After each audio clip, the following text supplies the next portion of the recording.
Hello tout le monde, hello la famille, hello à toi qui écoute cette vidéo. Je m'appelle Désirée, j'espère que tu vas bien.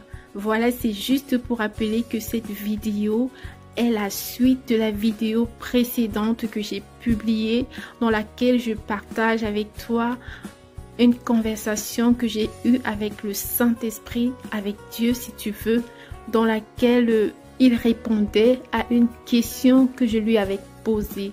Donc, je partage avec toi mon expérience dans le but de t'encourager à avoir une relation intime avec Dieu et espérer ainsi apporter des réponses aux questions que tu te posais peut-être.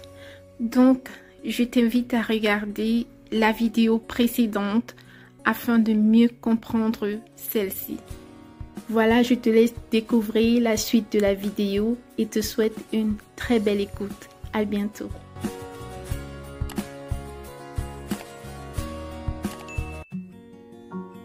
Voilà, il me dit, tu dois persévérer. Tu dois persévérer. C'est quoi la persévérance? La persévérance, c'est le fait de continuer de croire en Dieu, même lorsque ce que tu vois de tes yeux semble contraire à ce qu'il t'a promis dans sa parole. C'est de continuer de prier, même lorsque tu te sens faible, de crier à Dieu et lui dire, Seigneur, je sens mes forces me lâcher. Seigneur, je me sens faible, fatiguée, mais je compte sur toi. En toi est ma force. Je suis faible, mais en toi je suis fort. C'est ça la persévérance. Il arrive des moments, dans notre foi, où on se sent vraiment faible, où on sent vraiment nos forces nous lâcher, on se dit, mais jusqu'à quand on va courir? La chose à ne pas faire pendant ce moment, c'est de commencer à douter. C'est de commencer à détester Dieu. Faut pas faire comme le serviteur qui avait dit, je savais que tu es un méchant maître, que tu moissonnes là où tu n'as pas sémé. Non, non, non. Ne laisse pas la place au diable en ces moments-là. Ne laisse pas le diable venir profiter du moment de ta faiblesse pour nourrir tes pensées. Non. Quand tu te sens faible, mets ton genou au sol. Prie Dieu. Dis Seigneur, je suis faible. Mais donne-moi la force de continuer. Donne-moi la force de persévérer parce qu'il arrive des moments où on ne peut vraiment plus de nous-mêmes. C'est vraiment où tu te sens, oh, tu somnoles même en priant. Mais c'est là où tu cries. Dieu aime ça.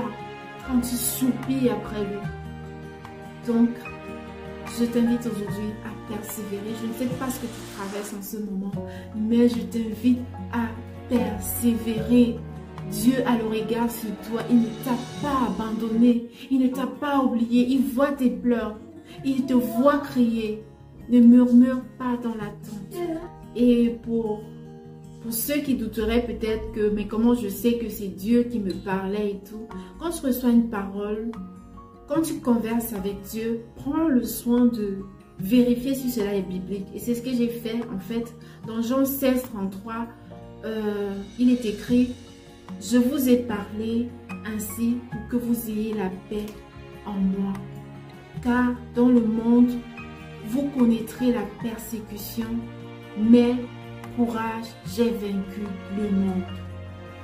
Et justement, l'Esprit Saint me demandait de persévérer malgré les tribulations. Dans Romains 12, 12, il est également écrit, gardez la joie de l'espérance. Supporter les épreuves et persévérer dans la prière. Il est également écrit dans Hébreux 10, 36. Il faut persévérer faisant la volonté de Dieu si vous voulez recevoir ce qui vous est promis. Donc, j'ai eu à vérifier justement si la parole que j'avais reçue, même si pour moi elle semblait évidente, j'ai pris le soin de recueillir les paroles de la Bible concernant la persévérance.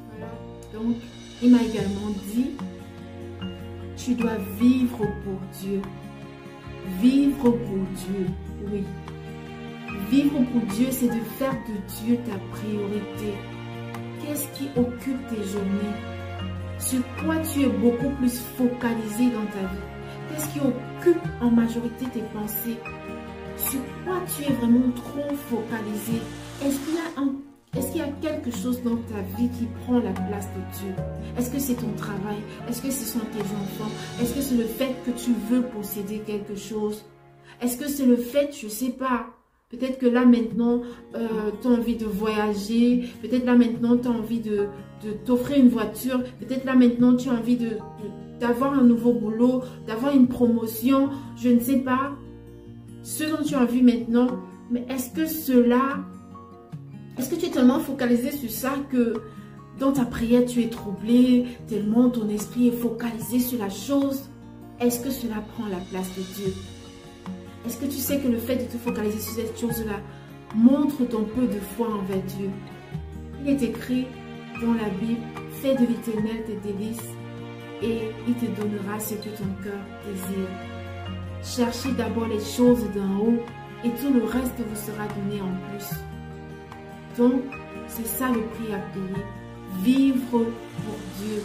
J'ai pu également vérifier cette parole dans la Bible, dans Romains 12, 1 à 2. Il est écrit, je vous en prie frères, au nom de Dieu et de sa grande tendresse, offrez à Dieu votre personne comme une victime, vivante et sainte, capable de lui plaire. C'est là l'hommage d'une créature raisonnable. Ne vous laissez pas façonner par ce monde. Quand c'est le renouveau intérieur qui doit vous transformer, alors vous pourrez reconnaître ce que Dieu veut, ce qui est bien, ce qui lui plaît, ce qui est parfait. Donc tes ambitions doivent toujours être dirigées pour la gloire de Dieu. Est-ce que ce que tu cherches aujourd'hui, c'est pour tes intérêts personnels? Est-ce que ce que tu fais glorifie Dieu? Est-ce que ce que tu désires est quelque chose que Dieu apprécie? Est-ce que c'est pour qu'on voit la gloire de Dieu à travers ce que tu recherches? Ce sont les questions que nous devons nous poser dans nos ambitions, dans nos désirs et tout ce qui va avec. Donc vivre pour Dieu, c'est ça. C'est de faire les choses qui lui sont agréables. Ce qu'il m'a également dit, c'est détourne-toi des choses de ce monde. Oh là là. Ça rejoint justement le fait de vivre pour Dieu. Détourne-toi des choses de ce monde. On connaît combien on a les attachements. Il y a beaucoup même qui ont du mal à donner leur vie à Jésus, justement parce qu'ils ne se voient pas en train de mais car je vais plus aller en boîte. Mince, je vais plus mettre mes sexy moulins collants serrés. Oh mon Dieu, si seulement ils savaient ce qui les attendait. Parce que c'est ça en fait qui fait en sorte qu'on n'avance pas. Parce qu'on se dit, on met nos intérêts dans des choses vanité. Vanité, vanité. En fait, quand Dieu nous demande de nous détourner des choses de ce monde, ce n'est pas en réalité pour nous débrouiller, non. Non. Parce que si on regarde l'homme riche qui demandait à Jésus, qu'est-ce que je peux faire pour avoir la vie éternelle? Il a cité les commandements, honore ton père et ta mère, ne vole pas, ne tue pas et tout et tout. Et l'homme riche lui a dit, il a dit qu'il a déjà fait ça durant toute sa jeunesse. Maintenant, Dieu a vu, puisque Dieu nous connaît, tu ne vas pas mentir à Dieu. Même si tu penses et que tu ne dis pas de ta bouche, Dieu connaît tes pensées, il connaît mes pensées. Donc Dieu, comme c'est un homme riche, il savait là où était son cœur. Il a dit, c'est très bien ce que tu as fait, tu as bien fait de respecter les commandements. Maintenant, va, vends ce que tu as et suis-moi. Oh, le type est parti tout malheureux parce qu'il était beaucoup trop riche. Et c'est malheureusement ce que nous faisons aussi au quotidien. Il est écrit dans la Bible, là où est ton cœur, là aussi sera ton trésor. Où est ton cœur aujourd'hui? À quoi est-ce que tu es attaché? Quelle est la chose que tu penses que sans ça, tu ne peux pas vivre? Dieu connaît. Il sait où il y a notre cœur. Parfois, ça n'a l'air de rien pour certains. Et ça peut être quelque chose, ça peut pas forcément être ta voiture, mais ça peut être le fait qu'ils disent qu'ils ne veulent plus que tu mettes des mèches. Il peut te dire ça à toi, il me dit pas à moi. Il peut dire à l'autre ne mettre le pantalon, il met pas à l'autre. Il demande pas à l'autre de ne pas mettre le pantalon. Il regarde toujours là où est ton cœur. Là où est ton cœur. Ce qui t'est difficile à te séparer. C'est là où Dieu voudrait que tu te détaches de ça. Ce n'est pas pour te détacher. Parce que si l'homme en fait laissait ce qu'il avait, mais il allait gagner plus grand. Dieu dit également dans sa parole, pour remplacer tes pères, je te donnerai des fils. Une façon de dire, ce que tu abandonnes pour Dieu, tu vas recevoir ça au centuple, bien plus que tu ne t'imaginais. Mais comme nous, on est dans le peu de foi, on se fait des raisonnements, on se dit, mais si j'abandonne ce boulot, comment je vais vivre? Mais si c'est Dieu qui t'a parlé, si t'a dit que là, c'est pas ta place, si c'est que c'est là où il y a ton cœur et qui t'appelle à autre chose, alors c'est pas Dieu que tu vas combattre. C'est pas Dieu que nous allons combattre, non. Parfois, d'autres mettent tout leur bonheur dans leurs enfants, mettent tout leur bonheur dans leur mari, mettent leur bonheur dans leur travail. Dieu demande à ce qu'on se détache des choses de ce monde. Et certains, c'est leur argent. Il est écrit dans la Bible, dans Matthieu 6, 19 à 21, « N'amassez pas richesse et réserve sur cette terre, là où les mythes et les vers font des ravages, là où les voleurs percent le mur et emportent tout. Amassez vos richesses et réserves dans le ciel, là où il n'y a ni mythe ni vers pour faire des ravages et pas de voleurs pour percer le mur et tout emporter. » Oui, ce qui se poursuit dans Matthieu 6, 21.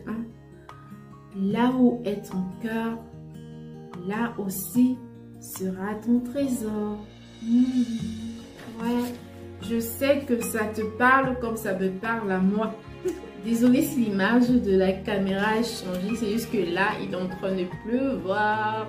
Donc, voilà. Donc, il faut pas que ça te surprenne en voyant un changement. Bon, on va continuer. Ce qu'il m'a également dit, comme prix à payer, c'est que tu dois marcher dans l'amour. On ne le dira jamais assez. Je sais, quand je lis la Bible, on parle tellement de l'amour. Dieu est amour. Dieu nous appelle à marcher vraiment dans l'amour. Parfois, on a l'impression, on se dit que on marche dans l'amour, on se dit qu'on connaît l'amour, mais ce n'est pas vraiment ça. Parce que c'est seulement quand on est en face de certaines situations qu'on se rend compte qu'on est loin de l'amour que Dieu demande que l'on témoigne.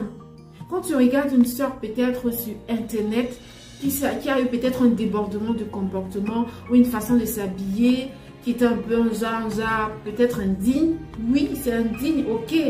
Mais le commentaire que tu mets en bas de la vidéo, est-ce que c'est digne de bienveillance?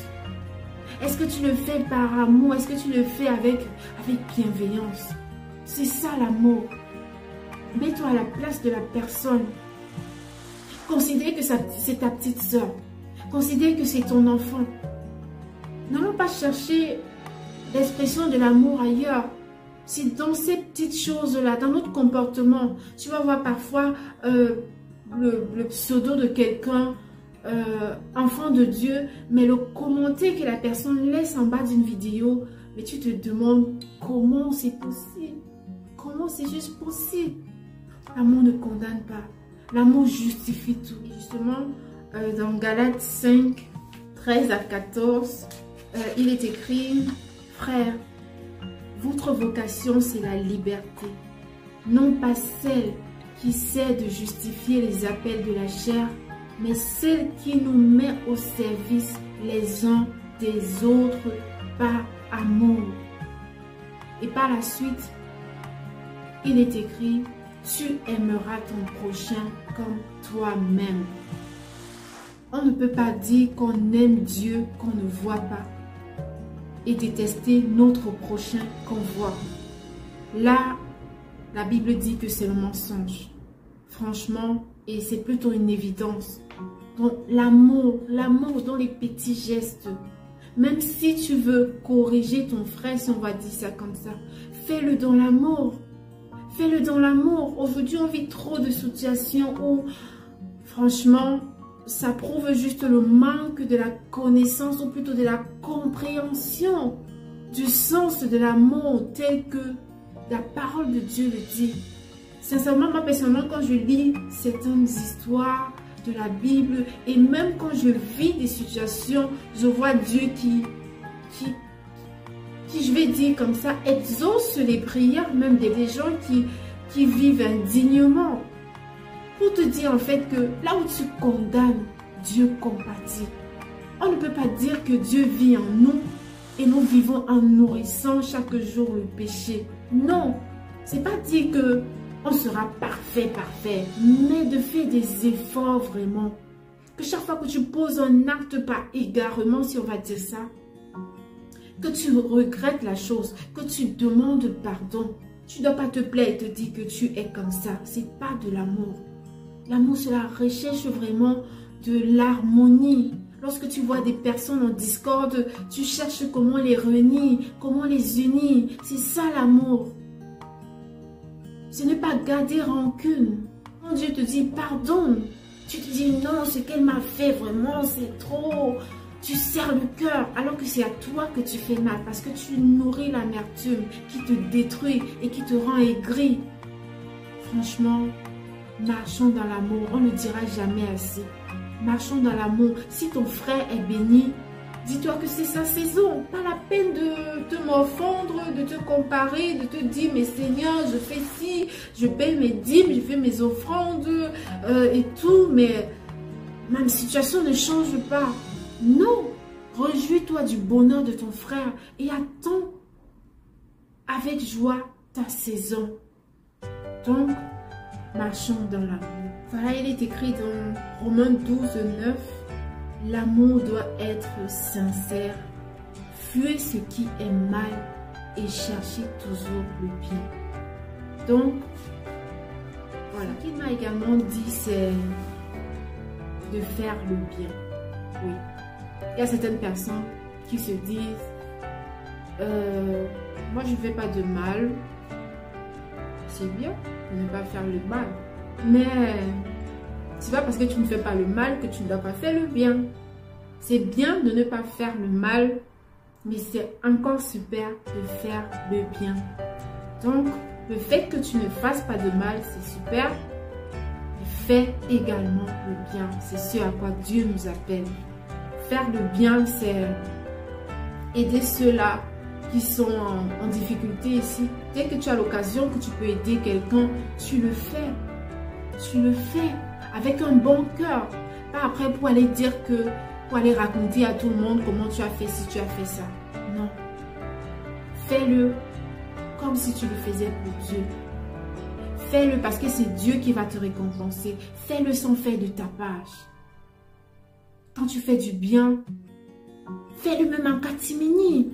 Tu n'as pas besoin de te mettre sur les réseaux sociaux. Tu n'as pas besoin de raconter dans toute la famille comment c'est toi qui as payé l'école à tel ou tel enfant et tout.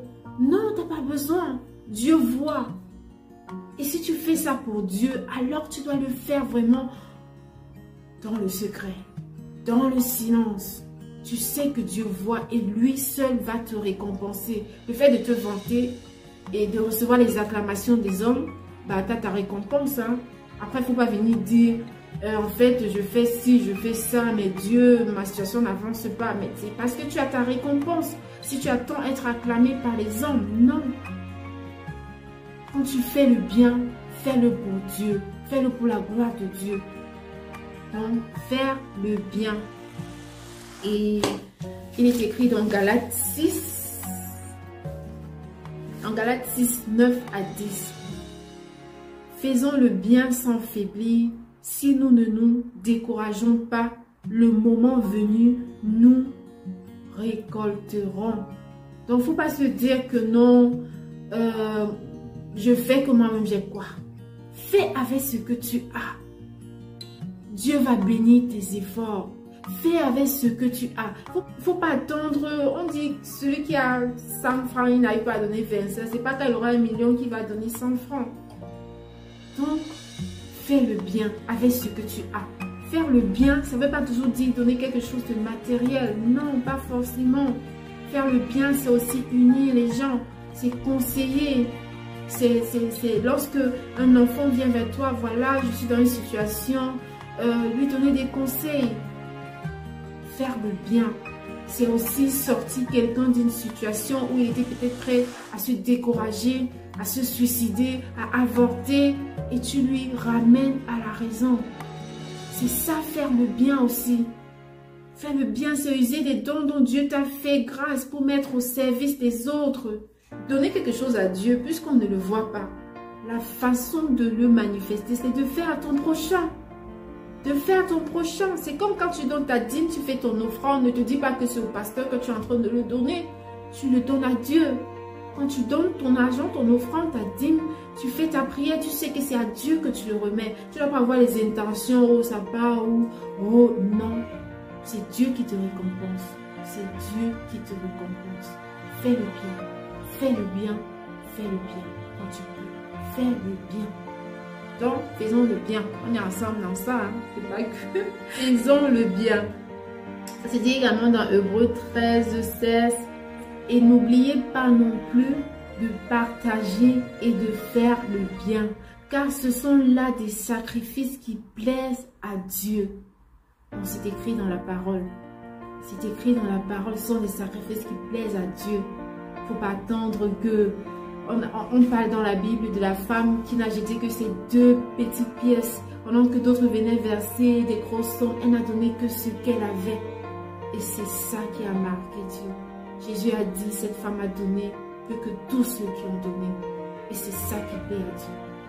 C'est ce qui nous manque souvent au quotidien. On se dit, je ne veux pas me débrouiller. Mais c'est lorsque tu te sépares, tu es là en train de manger. Dès que ton frère rentre, tu caches la nourriture. Cachez-vous, essuyez les bouches. Non, non. Nous nous accrochons aux choses de ce monde. Faisons des choses à notre prochain comme si on était en train de le faire à Dieu. Parce qu'en effet, c'est à Dieu qu'on est en train de le faire. Donc, vraiment, faisons le bien. Dans Jean 5, 29, il est également écrit « Ceux qui font le bien sortiront et se relèveront pour la vie, et ceux qui ont fait le mal se relèveront pour la condamnation. » Donc, on a vraiment tout intérêt à faire le bien. Voilà ce qu'il m'a également dit. Mais c'est de se conformer à la parole de Dieu. Se conformer à la parole de Dieu. Oui. Se conformer à la parole de Dieu, c'est ne pas écouter la parole et juste la réciter sans toutefois la mettre en pratique. Non. C'est nous amener à mettre la parole de Dieu en pratique. Tu as reçu ce message aujourd'hui. Il ne faut pas que tu l'écoutes et que tu continues ta vie comme si de rien n'était. Peut-être que c'est Dieu qui passe par ce canal-là pour te parler, pour te passer un message. Alors ne sois pas indifférent. Lorsque tu lis la Bible, essaie de regarder, est-ce que ta vie est conforme à la Bible? Est-ce que ce que tu lis dans la Bible est ce que tu vis? Est ton partage de tous les jours? Est-ce que tu t'interroges à ce sujet? Est-ce que tu t'interroges de cette façon ou tu la lis juste parce que tu veux la réciter aux autres? Parce que c'est ça être un enfant de Dieu. Et c'est ce à quoi Dieu nous appelle, se conformer à la parole de Dieu. Il est écrit dans la Bible, dans Jacques 1, 22, « Ne soyez pas seulement des auditeurs de la parole, passez à l'action, ou bien vous êtes dans l'illusion. » Il est également écrit dans Matthieu 7, 21, « Il ne suffira pas de me dire, Seigneur, Seigneur, pour entrer dans le royaume des cieux. Entrera celui qui fait la volonté de mon Père des cieux. » Donc c'est ça, se conformer à la parole de Dieu. C'est faire la volonté de Dieu. C'est faire ce qui est agréable à Dieu. C'est lorsque Dieu te donne une parole, d'obéir. Qu'est-ce que Dieu t'a demandé de faire? Quelle est la parole que tu as reçue? Est-ce que tu l'as rejetée? Est-ce que tu as fait semblant de ne l'avoir pas écoutée? Ou est-ce que tu es en train de prier Dieu afin qu'il te donne la force de mettre cela en pratique si cela t'est difficile? Est-ce qu'il t'a demandé de pardonner?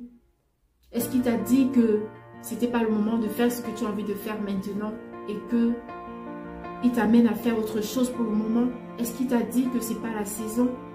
Est-ce qu'il t'a demandé de faire du bien, de partager, d'aimer? Est-ce qu'il t'a demandé de changer ton langage, ta façon de t'habiller peut-être? Qu'est-ce que Dieu t'a demandé de faire? Toi, tu le sais. Alors, il demande à ce qu'on se conforme à sa parole. Donc, conformons-nous à la parole de Dieu, c'est pour notre bien. Parce que, justement, quand on parle de prix à payer, on a une perception à prime abord qui nous fait avoir une lumière. Quel est le prix à payer? Et pourtant, en prenant le soin de regarder tout ce que le Saint-Esprit m'a dit, ce sont des choses que nous savons déjà. Ce sont des choses que nous savons déjà. Ça veut dire que quand il le précise, ça veut dire que quelque part, il y a encore des efforts à faire. Ça veut dire que c'est vraiment important. Et quand tu tiens à quelque chose, tu dois te conformer à ce qu'il faut faire pour l'avoir. Je ne sais pas ce que tu désires aujourd'hui. Mais Dieu te demande de marcher dans l'amour. Il te demande d'obéir à sa parole, de te conformer à sa parole. Il nous demande de faire le bien. Il nous demande de persévérer. Persévérer. Il nous demande de vivre pour lui, de lui donner la priorité dans notre vie. Donc,